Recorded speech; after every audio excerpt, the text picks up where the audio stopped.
Hey, welcome to my favorite step, walls and windows. This is where all your hard work in the last few steps really pays off. So, to add walls and windows in HVAKR, all you have to do is click the plus button, select the wall type, and what you'll notice is this is a drop down based on the wall types that you created in the profile section.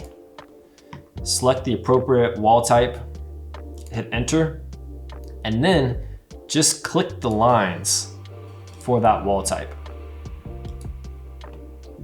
You'll go around defining all of your exterior walls this way.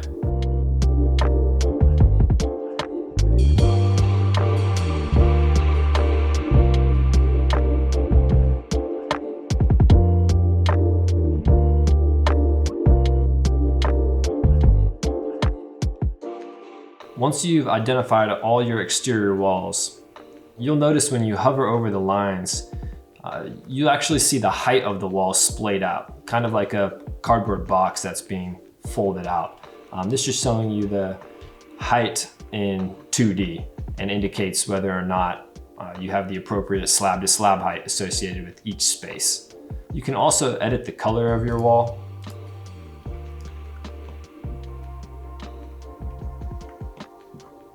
Now, once your walls are in place, it's time to add your windows.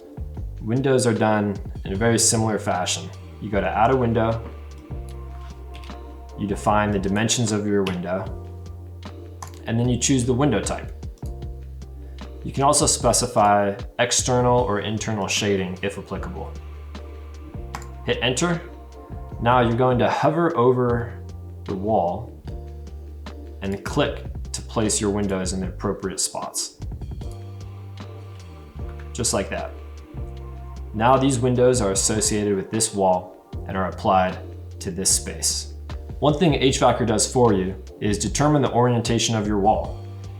Because you imported your floor plans and you specified the building orientation in the building step, based on the lines you drew, we know whether the wall is east facing or west facing, north facing or south facing, and the same goes for the window associated with it. We also know the area of your wall because, well, you gave us the line, so we know the length, and you also gave us the slab to slab height with the space data. This makes the entire walls and window process go extremely quickly. All right, once you have all your walls and windows in place, you are on to part 8, zones and systems.